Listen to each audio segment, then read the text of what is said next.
Hello दोस्तों, नमस्ते, प्रणाम, जय श्री राम जी, राधे राधे। आप सबकी स्वागत करती हूँ अपने यूट्यूब चैनल में। तो आज मैं बहुत ही प्यारा समधी जी के गारी गीत लेकर आई हूँ, एकदम झकास चटकेदार। समधी जी को मड़वा में खाना खिलाते समय, द्वारी बारात लगते समय के गारी गीत है। मेरी प्यारी बहनी दीदी बताएं, आप लोग जरूर सुनिएगा। कैसा लगेगा कमेंट बॉक्स में लिखिएगा।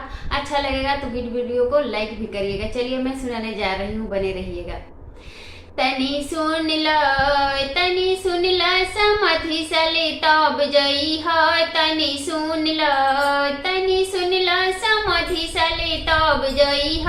तनी सुन ल तोहर बहनी छिनार घूमे शहर बाजार, रखे 100 गो यार। तनी सुन ल तोहर बहिन छिनार घूमे शहर बाजार, रखे 100 गो यार। तनी सुन ल समाधि सले तब जई ह।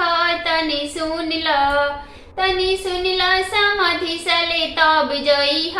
तनी सुन ल तोहरा बहिनी के चारों ओर बनल बाजार, बेचे घूम घूम अनार। तनी सुन ल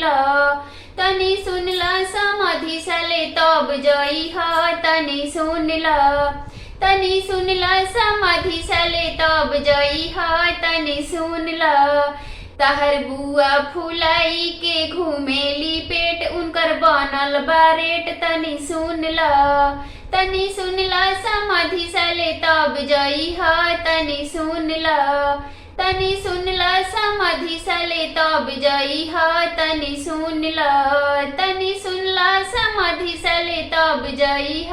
तनी सुन ल तहर बहिनी छिनारी घूमे यारा बाजार, रखे 100 गो यार। तनी सुन ल समाधि सले तब जई ह।